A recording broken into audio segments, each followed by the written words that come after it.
Hello everyone. आज के इस वीडियो में हम बात करने वाले हैं कि कैसे कंपनियां आपको फूल करती हैं हायर रेट ऑफ रिटर्न दिखा के, या फिर ये दिखा के कि अगर आप उनके यहाँ इन्वेस्टमेंट करते हैं तो आपको सबसे ज़्यादा या मैक्सिमम रेट ऑफ रिटर्न आपको देखने को मिलेगा। मैं ये दावे के साथ बोल सकता हूँ कि जितने भी लोग जो है इन्वेस्टमेंट करते हैं उनको ये पता ही नहीं होता है कि हम रिटर्न को कैसे जो है कैलकुलेट कर सकते हैं एक्यूरेट बेसिस पे। और इन्हीं चीज़ों का फ़ायदा उठाती हैं ऐसी कंपनियाँ और अपने सेगमेंट में ज़्यादा से ज़्यादा इन्वेस्टमेंट कराने में सक्षम होती हैं।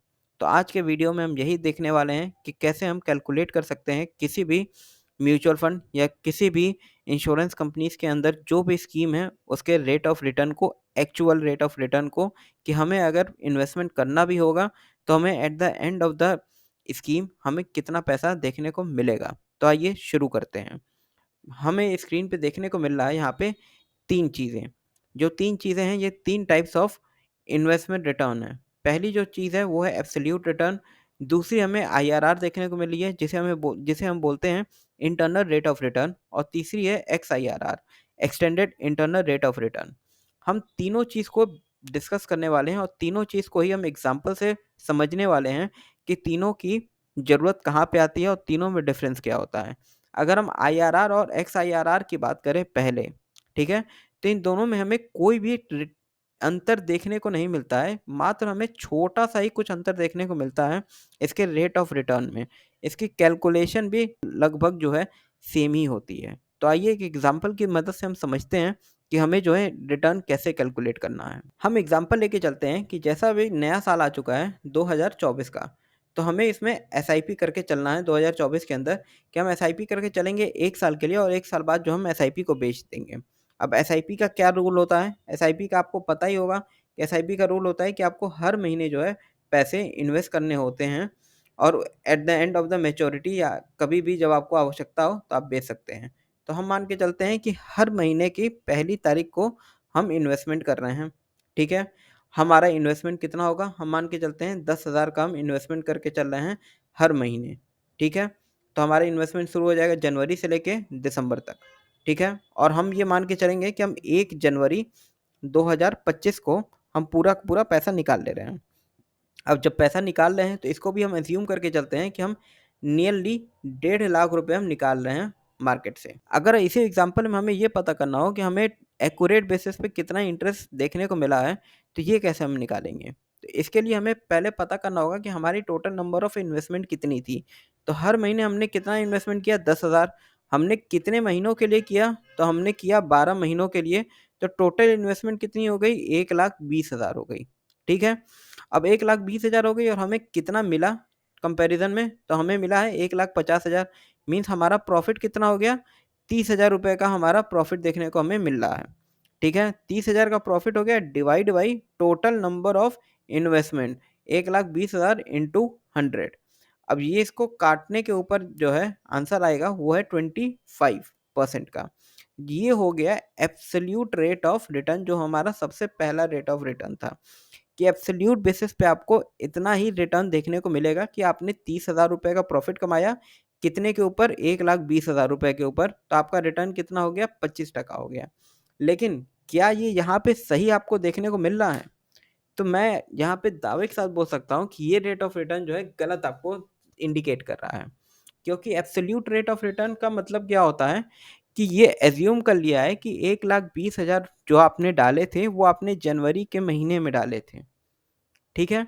जनवरी के महीने में आपने डाल के 1,20,000 आपने छोड़ दिया और आपने 1 साल बाद आपने पैसे को विथड्रॉ किया, तो वो आपके 1,20,000 जो है 1,50,000 बन गए, जैसे कि एफडी में होता है। वो अगर क्राइटेरिया है एफडी वाला, तब तो यहाँ पे 25% का जो है प्रॉफ़िट सही दिखा रहा है। लेकिन यहाँ पे हमने क्या किया, हमने 10,000 जो है 12 महीने के लिए इन्वेस्टमेंट की, अगले 10,000 जो है हमने 11 महीने के लिए इन्वेस्टमेंट की, फिर अगला 10,000 जो है 10 महीने के लिए, फिर अगला 10,000 9 महीने के लिए, ऐसे करते-करते आखिरी जो 10,000 था, हमने तो खाली 1 महीने के लिए ही इन्वेस्टमेंट की थी।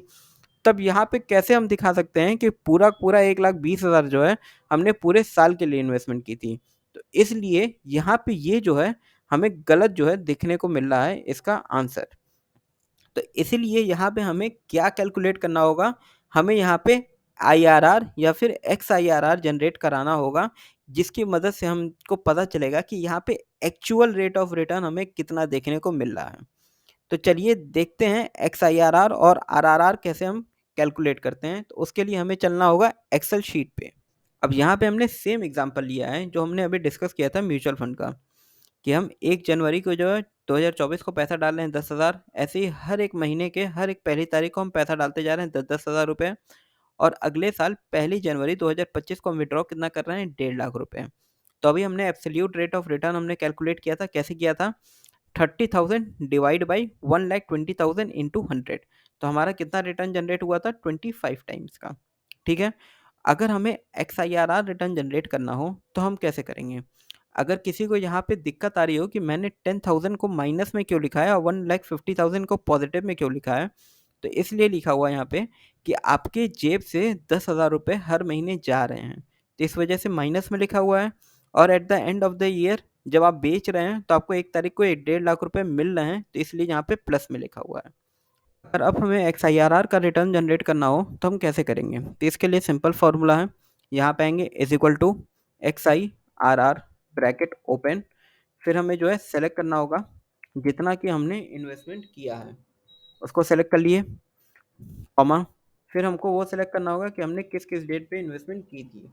ठीक है, उसको सेलेक्ट कर लिए, फिर ब्रैकेट क्लोज, मल्टीप्लाई बाई 100 इसलिए कि हमें परसेंटेज में पता चल जाए कि हमारा एक्चुअल रेट ऑफ रिटर्न कितना था। एब्सोल्यूट हमने फाइंड कर लिया था 25%। फिर हमें एंटर दबाना है। एंटर करते यहाँ पे एक्चुअल रेट ऑफ रिटर्न हमें जनरेट होता हुआ दिख रहा है कि हमें जो है रिटर्न 49% का हमें यहाँ पे देखने को मिल रहा है। और वहीं अगर हम एब्सोल्यूट की बात करें तो एब्सोल्यूट हमें 25% का देखने को मिल रहा था। तो अगर वहीं हम बात करें कि रिटर्न कैलकुलेट करने के लिए सबसे ज़्यादा इम्पॉर्टेंट चीज़ क्या होती है, तो सबसे ज़्यादा इम्पॉर्टेंट चीज़ होती है टाइम। और यहाँ पे हम यही चीज़ नोटिस कर सकते हैं क्योंकि हमने 1,20,000 एक साल के लिए नहीं डाला था, जो हम पहले भी बात कर चुके हैं। 10-10 हज़ार रुपये करके हमने हर महीने डाला। मीन्स पहला 10,000 12 महीने के लिए, फिर 10,000 11 महीने के लिए, फिर 10,000 10 महीने के लिए, ऐसे करके हमने डाला था।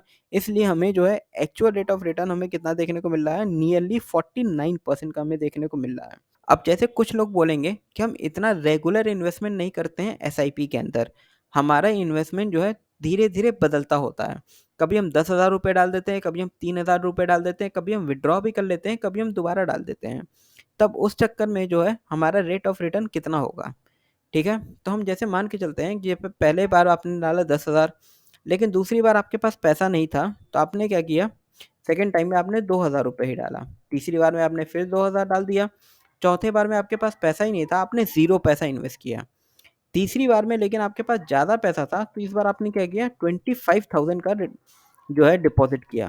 फिर चौथी बार आपने क्या किया, चौथी बार फिर आपने जो है मात्र 2,500 रुपये ही डाले।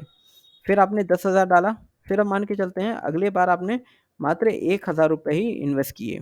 ठीक है, 1,000 रुपीज़। अगली बार फिर 2 बार आपने 10,000 रुपये इन्वेस्ट किए और आखिरी बार आपने पेमेंट ही नहीं किया। ठीक है, यहाँ पे, और आपको यहाँ पे टोटल आपने जो विथड्रॉ किया है, मान के चलते हैं 1.5 लाख का 1.5 लाख ही है।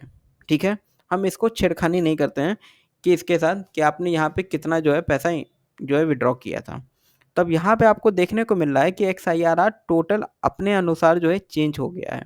यहाँ पे हमें अब रेट ऑफ रिटर्न हमें कितना देखने को मिल रहा है, यहाँ पे हमें एब्सोल्यूट को जो है चेंज कर देना होगा क्योंकि यहाँ पे ये गलत तरीके से लगा हुआ है। यहाँ पे हमने फार्मूला नहीं पुट किया था, इसलिए यहाँ पे 25% का ही दिखा रहा है।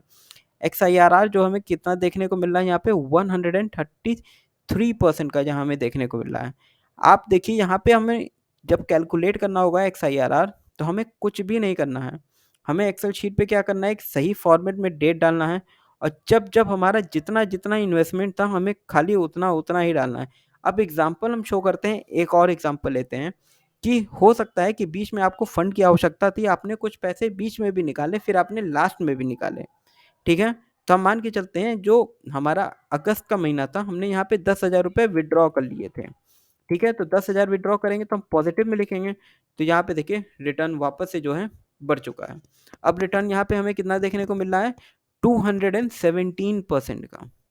यहाँ पे आप देख सकते हैं कि फॉर्मूला में कोई भी चेंजेस हमें करने को नहीं मिलेंगे, खाली हम अपने अमाउंट को ही एडजस्ट करना होगा कि हमारा रिटर्न हमारा इन्वेस्टमेंट कहाँ-कहाँ था और कितना-कितना था, हमने पैसे डाले हैं या फिर हमने पैसे निकाले हैं, ठीक है? कुछ नहीं किया है तो हमें ज़ीरो डाल के चलना है, ठीक है? हम दूसरा एग्ज़ाम्पल लेते हैं कि जैसे इंश्योरेंस कंपनीज़ आपको बोलती हैं कि आप 7 साल तक पैसे लगाइए, फिर 8 साल तक आपको पैसे नहीं डालने होंगे, फिर आपको इतने पैसे करके मिलेंगे, ठीक है? तो उसमें हम देखते हैं कि उसमें आपको कैसे जो है एक्चुअल रिटर्न आपको जनरेट करते हुए हमें देखने को मिलता है।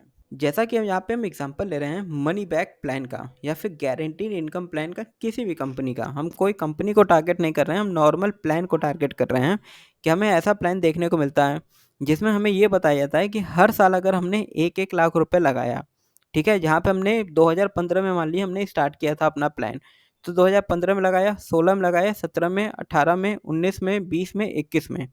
तो हमने टोटल साल कितना इन्वेस्टमेंट किया है? 1, 2, 3, 4, 5, 6, 7। 7 सालों का हमारा इन्वेस्टमेंट है। मीन्स टोटल हमने कितना पैसा इन्वेस्ट कर दिया? 7 लाख रुपए। ठीक है? अब हमें क्या करना होगा? 1, 2, 3, 4, 5, 6, 7, 8। 8 साल का हमें इंतज़ार करना होगा। 8 सालों में हमें 1 भी रुपए इन्वेस्टमेंट करने की आवश्यकता नहीं है। उसके बाद 2030 में 9वें साल हमें एक सम अमाउंट मिल जाएगा। हमने 7 लाख रुपए इन्वेस्ट किया था और 2030 में हमें 12 लाख रुपए मिल जाएगा। अब आपको यहाँ पे देखने पे क्या लग रहा होगा? आपको टेम्प्टिंग लग रहा होगा कि आपका पैसा जो है डबल हो चुका है, ठीक है?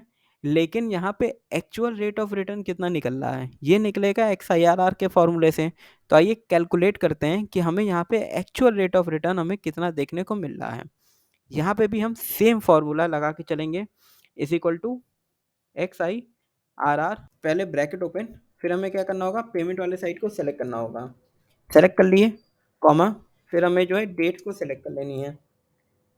डेट को सेलेक्ट करने के बाद हम ब्रैकेट को क्लोज करेंगे, मल्टीप्लाई बाई 100, ठीक है? सेम है, यहाँ पे भी वही फंडा था। जब हमने पेमेंट किया है तो माइनस में लिखा हुआ है, जब हमने रिसीव किया है तो हमने प्लस में लिखा है। हम इक्वल टू का फॉर्मूला लगा देंगे। अब यहाँ पे आपको देखने को मिल रहा है actual rate of return, means आपने जो भी पैसा लगाया है, आपको खाली 4.55% का ही रिटर्न जनरेट होता हुआ देखने को मिल रहा है। तो यही चीज़ मैं आपको बताने का प्रयास कर रहा था कि आप जब भी इंश्योरेंस कंपनीज़ में आप पेमेंट करते हैं या फिर आप स्कीम्स में पैसा डालते हैं, तो आपको ज़्यादा रेट ऑफ रिटर्न आपको कभी भी देखने को नहीं मिलता है। आपको टेम्प्ट ज़रूर कराते हैं कि आपको यहाँ पे डबल देखने को मिल रहा है। लेकिन अगर आप सही तरीके से अगर आप कैलकुलेट करें, तो यहाँ पे आपको जो एफडी होता है, ठीक है? फिक्स्ड डिपॉज़िट, उससे भी आपको कम रिटर्न जनरेट होता हुआ आपको यहाँ पे देखने को मिल सकते हैं। तो इसीलिए मैं ये बता रहा था आपको स्टार्टिंग में कि जितने भी लोग इन्वेस्टमेंट करते हैं, ठीक है? मैक्सिमम लोगों को पता ही नहीं होता है कि एक्चुअल रेट ऑफ रिटर्न कैसे कैलकुलेट करते हैं। और यही वजह होती है कि हम और आप जैसे लोग जो है फँसते जाते हैं ऐसी स्कीम्स के अंदर, और हम ज़्यादा से ज़्यादा पैसे इन्वेस्ट करते हैं और अपने जो है पैसे को जो हम एक तरीके से डम मनी में हम डालते जा रहे हैं, जहाँ पे हमारी जो है ग्रोथ ही नहीं हो रही है। जो मेरा पैसा था वहीं पे है, क्योंकि इन्फ्लेशन ही इससे ज़्यादा हमें देखने को मिल जाएगा 1 साल या 2 साल या 5 साल के अंदर, और हमारा पैसा जो है डेप्रिशिएट होता हुआ हमें देखने को मिल सकता है। तो ये रही टोटल आज की वीडियो कि हम कैसे कैलकुलेट कर सकते हैं किसी भी इन्वेस्टमेंट के ऊपर सही तरीके से, means actual rate of return, और हम जान सकते हैं कि हमारी इन्वेस्टमेंट क्या सही है कि नहीं। आज का ये वीडियो बनाने का सिंपल सा मकसद था कि हम और आप ये डिसाइड कर सकें कि क्या इस इन्वेस्टमेंट स्कीम के अंदर हमें इन्वेस्टमेंट करनी चाहिए या फिर नहीं करनी चाहिए। हम अपने से जो है नॉर्मल रेट ऑफ रिटर्न हमने डाल लिया, ठीक है, निकाल लिया। हमें पता चल गया कि एक्चुअल रेट ऑफ रिटर्न क्या है।